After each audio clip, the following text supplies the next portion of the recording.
Pour bien s'entendre, il faut bien s'écouter. Rendez-vous sur M, la petite radio du Grand Maghreb.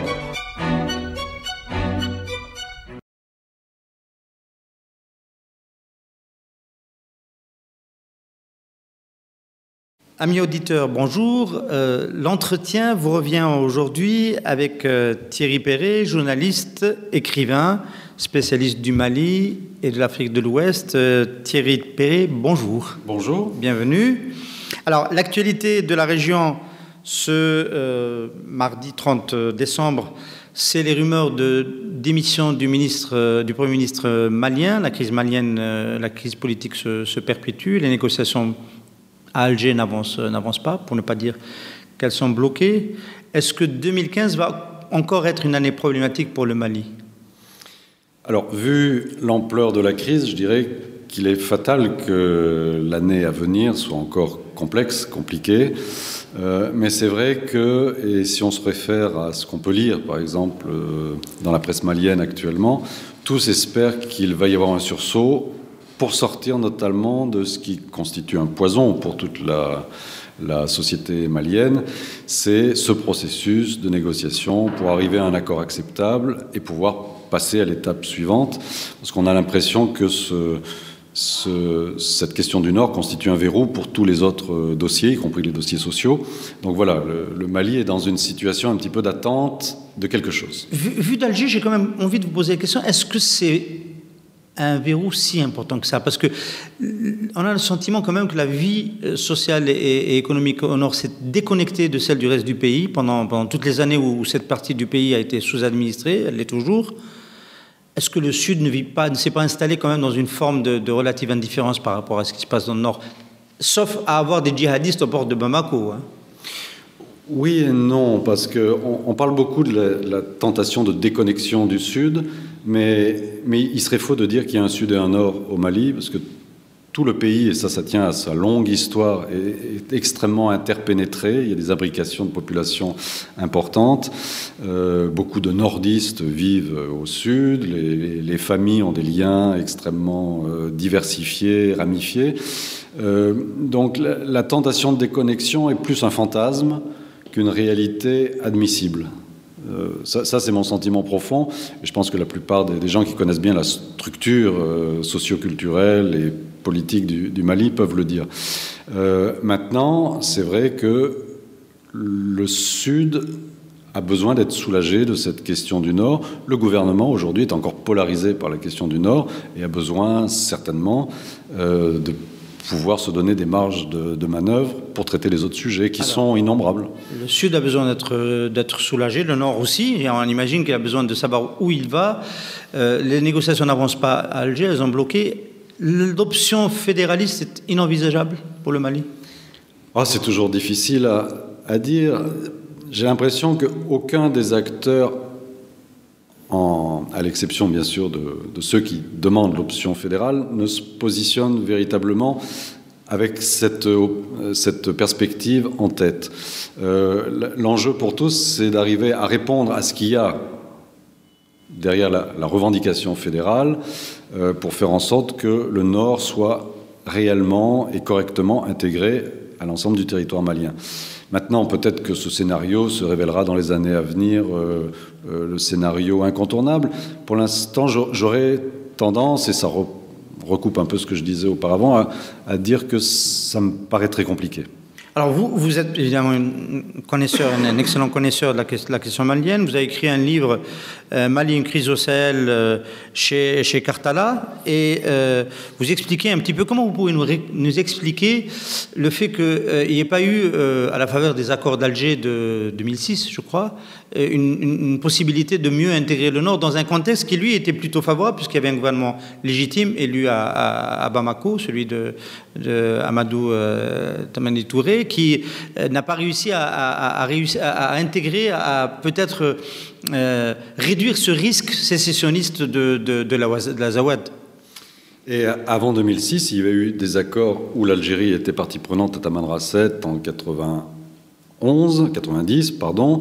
Ensuite, il y avait eu le pacte national en 92, pacte national qui constitue un peu le soubassement de tout ce qui allait suivre, parce qu'en fait, c'est la désaffection à l'égard des dispositions extrêmement audacieuses du pacte national, qui proposait une décentralisation très poussée, une forme de régionalisation, comme on le dit aujourd'hui, mais qui n'a pas été, à la satisfaction de tous en tout cas, pu être mis en œuvre.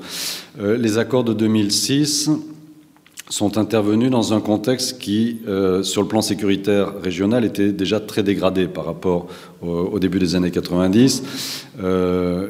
Et ce contexte a continué à se dégrader jusqu'en 2012. Donc je ne suis pas sûr que ce soit forcément la meilleure référence, parce que les données du problème avaient changé. On était beaucoup moins dans un dialogue intermalien que dans un complexe de problèmes sous-régionaux.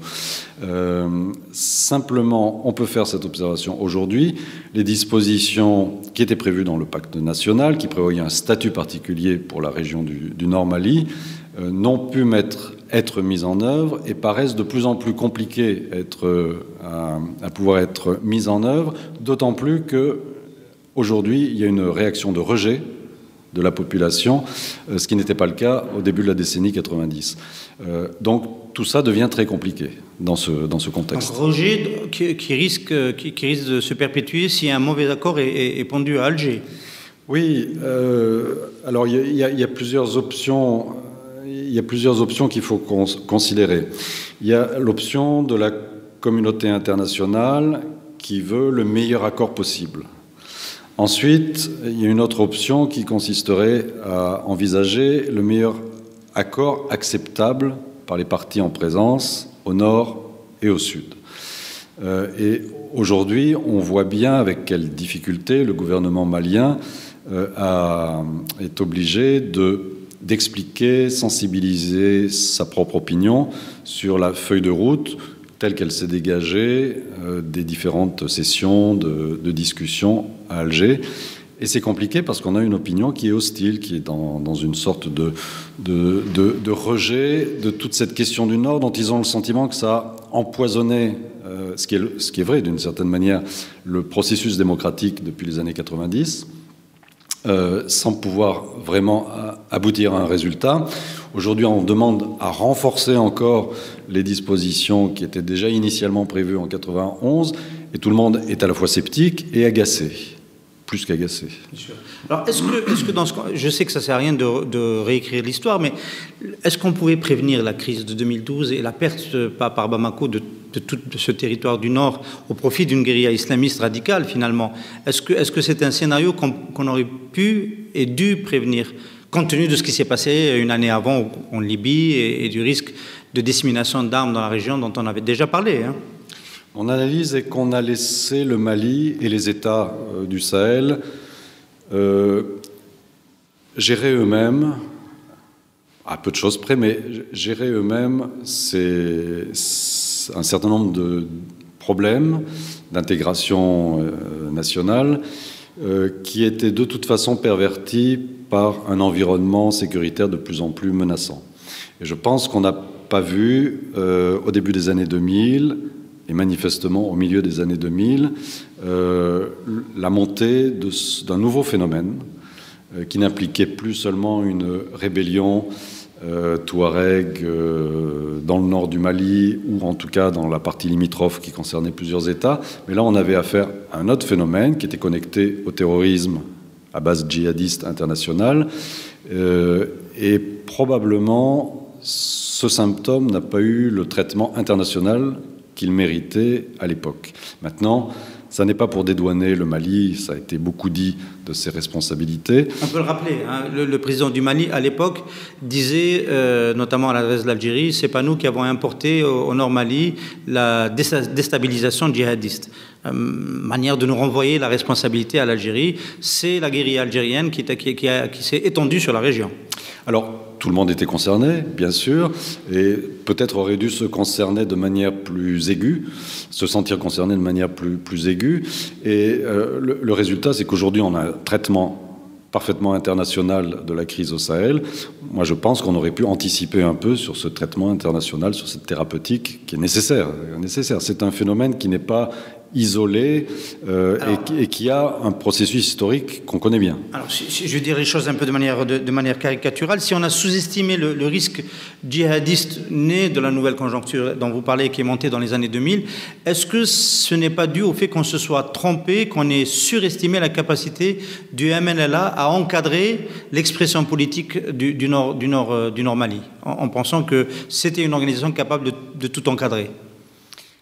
Je pense qu'à un moment donné, il y a eu un peu d'angélisme à l'égard du MNLA, peut-être même notamment côté français, mais pas seulement, où on a considéré qu'effectivement c'était un interlocuteur capable.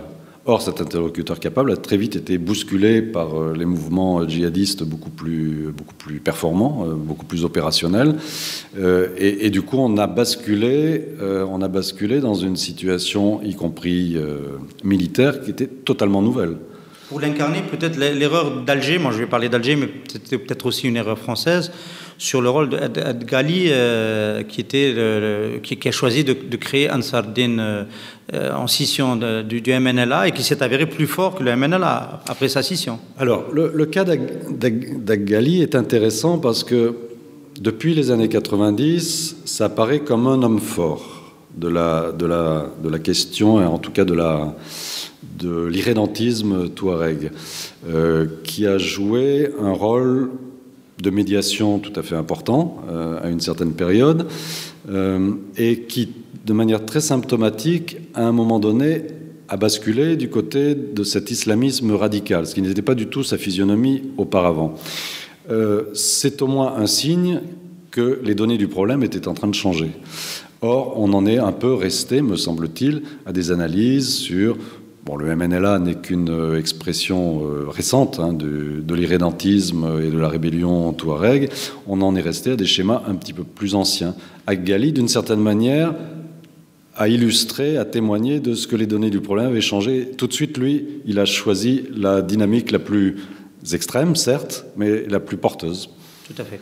Alors, pour ne pas rester sur un tableau aussi sombre, parce que la situation reste compliquée, il n'y a pas la perspective d'un accord politique dans l'immédiat. Quelle est la part que peuvent apporter les riverains pour faire avancer les choses? On parle beaucoup de bâtir un lien économique fort avec le Nord Mali. Pour ceux qui connaissent le Nord Mali, c'est quand même très difficile, ça mettra du temps. Il y a un retard dans les infrastructures qui est très important pour attirer des investisseurs, etc. Quelles sont les vraies pistes d'avenir pour le Nord Mali, pour ne pas en rester là? Même si ça peut paraître un peu simpliste, je dirais la piste d'avenir, et on se projette à moyen et long terme, c'est sans doute d'aider les États de la sous-région, et notamment le Mali, qui est au cœur de la crise, à renforcer leur armature étatique, qui est apparue très fragilisée. La capacité de l'État malien à mettre en œuvre les accords qui seront négociés est essentiel.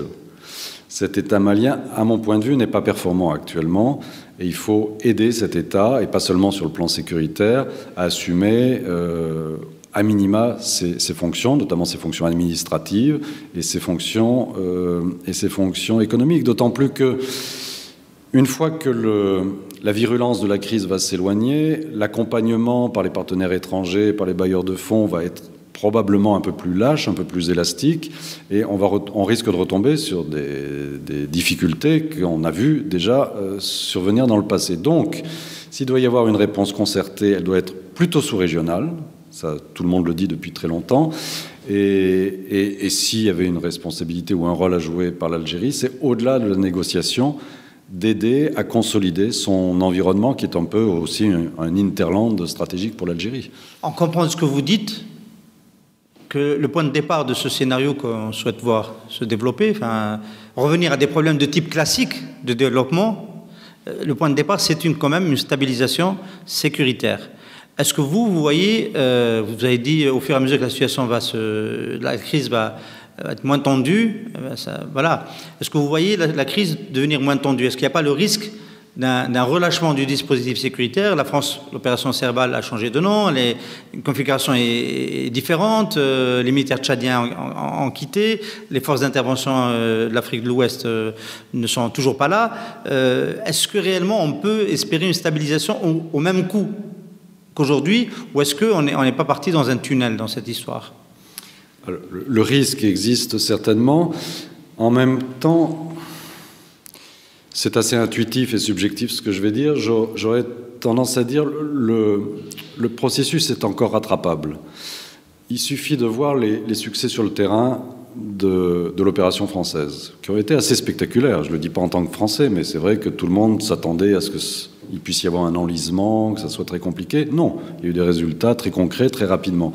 Ce qui veut dire qu'en fait, les phénomènes ne sont pas encore aussi proliférants qu'on peut l'imaginer. Et je pense que jouer la carte de la stabilisation des communautés démographiquement intéressées, les populations du Nord, est très importante. À partir du moment où des mouvements terroristes, quelle que soit leur obédience, ou des mouvements rebelles armés n'auront plus d'ancrage dans une population qui rejette ce phénomène, beaucoup aura été fait, je pense, dans la maîtrise de l'espace. Je vous arrête tout de suite. Pour qu'elles aient plus d'ancrage dans ces populations-là, il faut déjà intervenir auprès des populations. Absolument. Il faut plus d'emplois, plus de consolidation du rôle de l'État et d'un État performant. Bien. Alors, dans un tel contexte, vous avez évoqué le Sahel comme un hinterland de l'Algérie, on peut être que d'accord. L'Algérie laisse quand même le sentiment d'être un peu loin de son hinterland, de par ses préoccupations, à part les préoccupations sécuritaires. Comment vous voyez le rôle de l'Algérie dans l'avenir de ce point de vue? Je dirais, et là c'est pas très original, comme tout le monde, étant donné la puissance démographique, économique de l'Algérie, il semble évident qu'elle a un rôle à jouer de nature sous-régionale, et probablement tout le monde souhaite qu'elle l'exerce davantage et pleinement.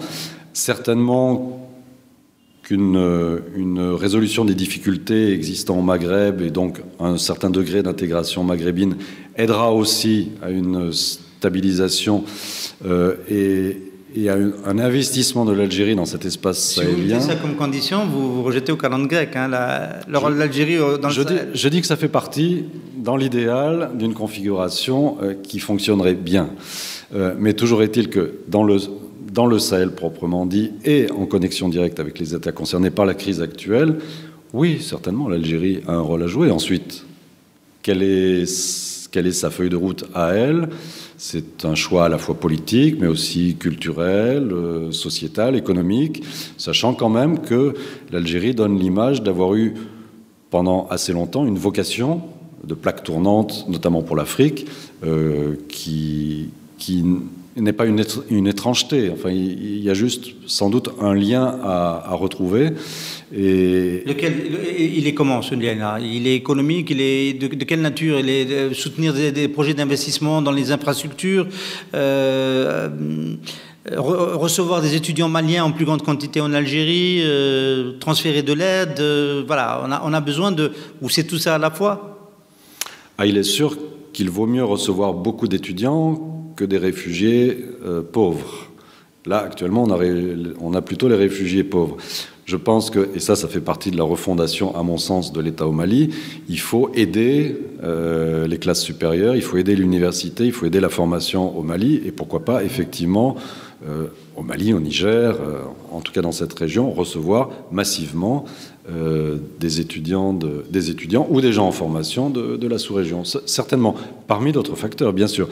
L'économie est essentielle, mais l'économie sera portée par la multiplication des échanges qui seront aussi de nature socio-culturelle.